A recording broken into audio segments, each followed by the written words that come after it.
दरअसल ये कौन से बुलबुले हैं जो आने वाले वक्त में वाकई लगे कि बदलाव की दिशा में जा सकते हैं। उससे आने से पहले हम 2-3 तस्वीरें आपको दिखलाते हैं कि इस देश के भीतर क्यों इस बात का जिक्र हो रहा है कि दरअसल मौलिक अधिकार जो आपके हैं वह भी हाशिए पर, कानून व्यवस्था ताक पर, ये शब्द क्यों कहे जाते हैं।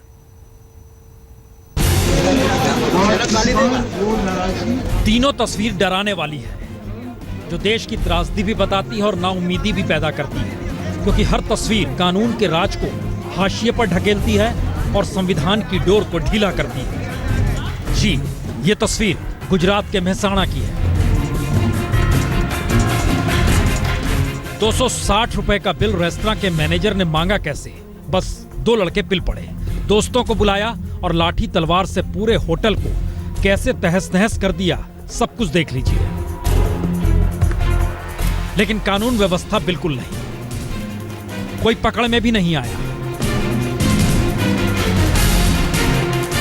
और इसके ठीक उलट यह तस्वीर मध्य प्रदेश के दामोह जिले के खमरिया गांव के वीरेन अहिरवार की है, जिसे स्कूल में लगे इस हैंडपंप से पानी इसलिए नहीं पीने दिया गया क्योंकि वीरेन दलित था और कुएं पर ऊंची जाति के दबंगों ने कब्जा कर लिया था।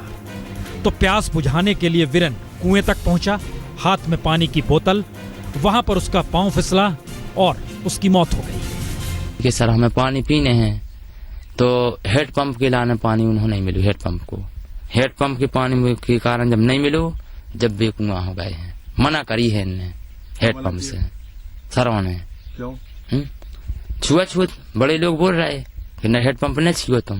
यहाँ इतनी है पानी आनी भागवते से क्या लगे भगाते यहाँ, फिर कुआ होंगे, इस कुआ से यहाँ बस डूब गया। तो बच्चे की मौत की खबर सुनकर जांच करने आए अधिकारियों ने भी आखिर में माना कि गांव में छुआछूत है। 6 शिक्षकों को निलंबित कर दिया गया, मिड डे मील का ठेका निरस्त कर दिया गया, यानी इसके बाद ये स्कूल बंद। इसने सेना को गाली दी है, देश को गाली दी है। किसने? देशद्रोही है ये। मीडिया में आ गए, भड़के हूँ। और ये तस्वीर उच्च शिक्षा के लिए सबसे प्रतिष्ठित संस्थान जेएनयू के भीतर की है। यहाँ दिल्ली से सटे गाजियाबाद का एक लड़का कन्हैया पर हमला करने इसलिए पहुंच गया क्योंकि उसे लगा कि जेएनयू में जो बात कन्हैया कह रहे हैं उसे पसंद नहीं है। और वो लगातार कन्हैया ने गाली दी है, देश को गाली दी है, सेना को गाली दी है, उस पर आरोप लगाए हैं, इसलिए मैंने हाथ उठाया सेना पर, कन्हैया पर। उसने सेना को गाली दी है, सेना पर आरोप लगाए हैं उसने। कन्हैया ने देश के खिलाफ नारे लगाए, देश के खिलाफ, देशद्रोही लोगों का साथ दिया है उसने। यह मुश्किल सवाल है। दलित बच्चे को पानी नहीं मिलता है और कानून व्यवस्था दिल्ली जैसी जगह पे लगता है जैसे है ही नहीं। तो शायद इसीलिए क्या इस देश के भीतर से कुछ आवाज अपने अपने तरीके से निकल रही है, जिसे राजनीतिक तौर पर परिभाषित करने की दिशा में हर राजनीतिक दल बढ़ना भी चाहता है, सहमता भी है और देख टटोल भी रहा है क्या इसके जरिए राजनीति साधी जा सकती है, सत्ता साधी जा सकती है। हालात हैं क्या?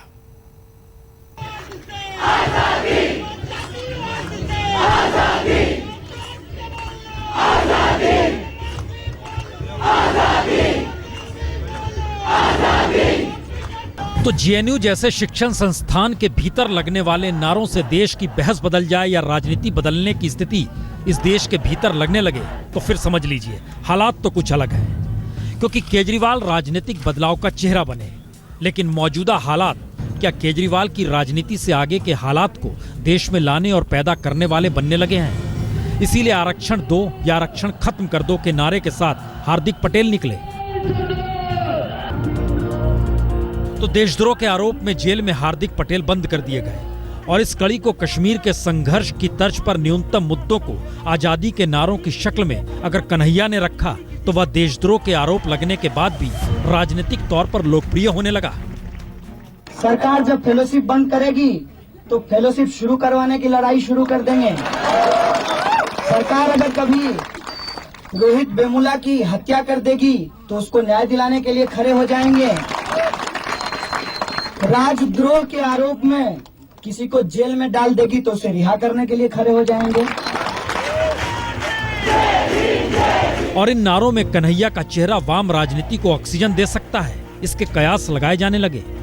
तो क्या खारिज की जा चुकी पारंपरिक राजनीति को भी महसूस होने लगा है कि नए चेहरों के आश्रय उनकी राजनीति या तो पटरी पर लौट सकती है या फिर सत्ता को लेकर जनता के भीतर के गुस्से को हवा देने के लिए कुछ नए राजनीतिक बुलबुले अपनी सियासत साधने इस दौर में निकलना चाहते हैं और निकल भी रहे हैं। यानी हरियाणा में जाट आरक्षण को लेकर लूटपाट की सियासत हो या फिर मुंबई में मराठी मानुष की राजनीति को उभारने के लिए राज ठाकरे का हिंसक ऐलान। नवीन परवाने मिळालेल्या रिक्षा, नवीन नंबर प्लेट असलेल्या रिक्षा त्या जर रस्त्यावरती आल्या, गिरायकांना बाहेर काढायचं, ड्रायव्हरला बाहेर काढायचं आणि जाळायच्या।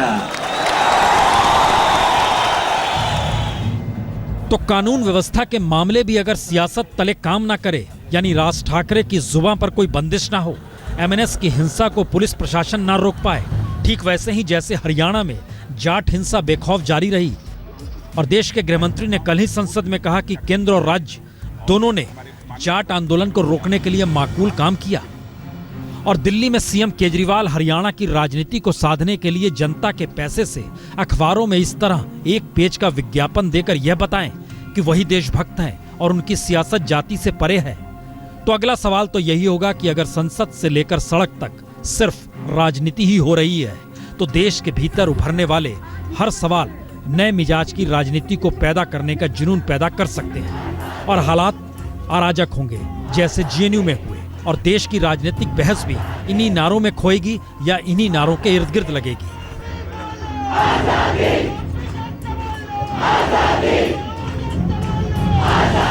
और लगेगा यही कि मौजूदा राजनीतिक सत्ता से जो उम्मीद थी, जो आस थी, वह पूरी हो नहीं पा रही, तो राजनीतिक गांठें कहीं इस मौजूदा वक्त में संसद और सड़क दोनों को उलझा रही है, तो शायद इसीलिए कोई एक नई राजनीति शायद निकल आए।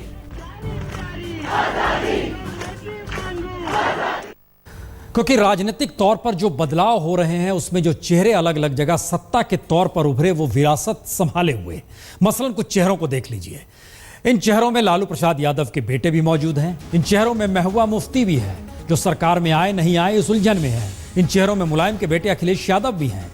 इन चेहरों में अनुराग ठाकुर भी जो हैं जो सियासत से इतर बीसीसीआई या कहें क्रिकेट के जरिए सियासत खेलते हैं। इन सब में कहीं ना कहीं रामविलास पासवान के बेटे भी हैं। इनमें तेलंगाना के मुख्यमंत्री के बेटे भी हैं। ये सारी स्थितियां, असम के मुख्यमंत्री के बेटे भी, ये सारी स्थितियां बतलाती हैं कि दरअसल राजनीतिक तौर पर जो शब्दों का इस्तेमाल मौजूदा वक्त में जो छात्र निकल कर रहे हैं उससे इतर सत्ता में साथ जुड़े नई पीढ़ी उस तरह के मिजाज को जी नहीं पा रही है। तो क्या ये एक सहूलियत की राजनीति और मुश्किल राजनीति के बीच की लकीर है?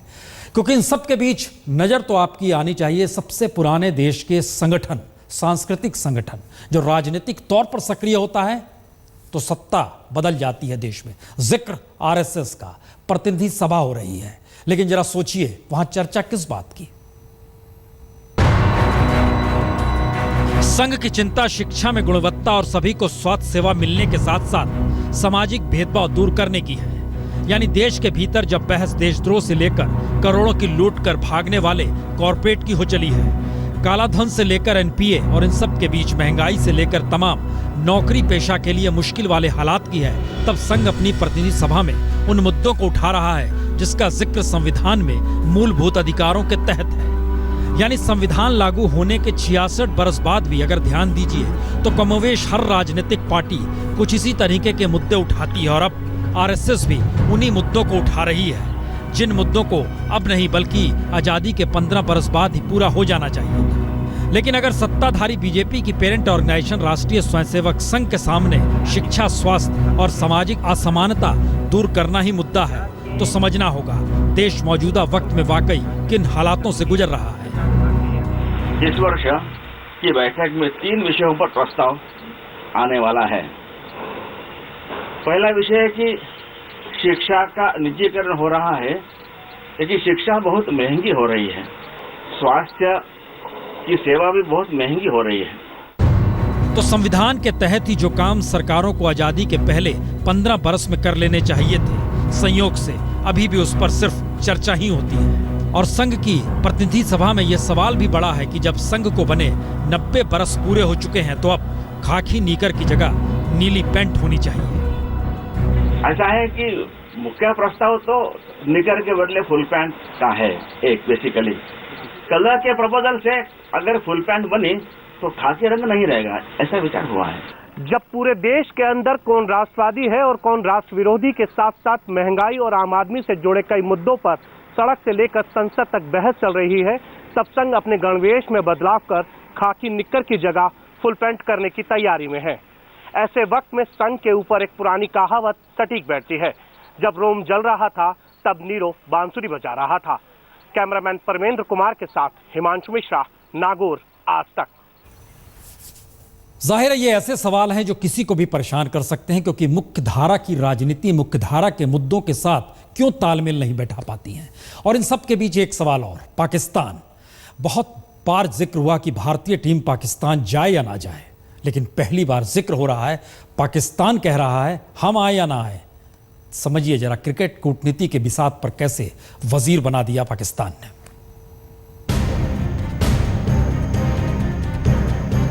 25 दिसंबर को प्रधानमंत्री मोदी पाकिस्तान से दोस्ती गांठने झटके में लाहौर चले गए और लौटे तो पठानकोट एयरबेस पर पाकिस्तान की जमीन से आए आतंकवादियों ने हमला कर दिया।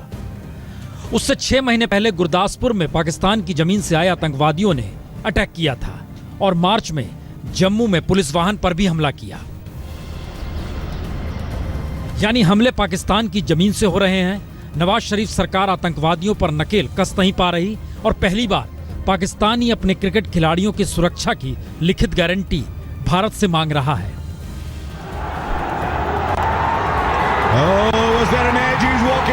यानी अब तक क्रिकेट के जरिए भारत पाकिस्तान के बिगड़े रिश्तों को संभालने की कोशिश होती रही, लेकिन पहली बार क्रिकेट को ही कूटनीतिक बिसात पर पाकिस्तान ने कुछ इस तरीके से लाकर खड़ा कर दिया है, जहां पाकिस्तान के तेवर क्रिकेट को लेकर तल्ख हैं, संबंधों को लेकर तल्ख हैं और शायद कूटनीतिक तौर पर भी तल्ख हैं। इस वक्त तक जो धमकियां आई हैं, जो सिक्योरिटी थ्रेट्स आए हैं, वो पाकिस्तान स्पेसिफिक है।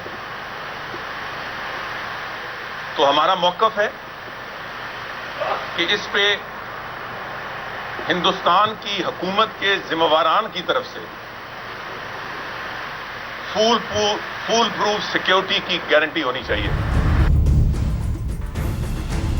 यानी जिस तरह सुरक्षा की लिखित गारंटी मांगी जा रही है, उसने पहली बार यह सवाल भी खड़ा किया है कि क्या पाकिस्तान दुनिया के सामने ये जताना चाहता है कि भारत के हालात ठीक नहीं हैं, या फिर पठानकोट हमले के बाद भारत ने जो सख्त रवैया अख्तियार किया है उसमें सौदेबाजी के लिए पाकिस्तान क्रिकेट को ही अपना हथियार बना रहा है। क्योंकि क्रिकेट को लेकर भारत में जो जुनून है और खास तौर से पाकिस्तान के साथ क्रिकेट को लेकर जो जोश दोनों देशों में रहता है, उसमें भारत फिलहाल मेजबानी कर रहा है।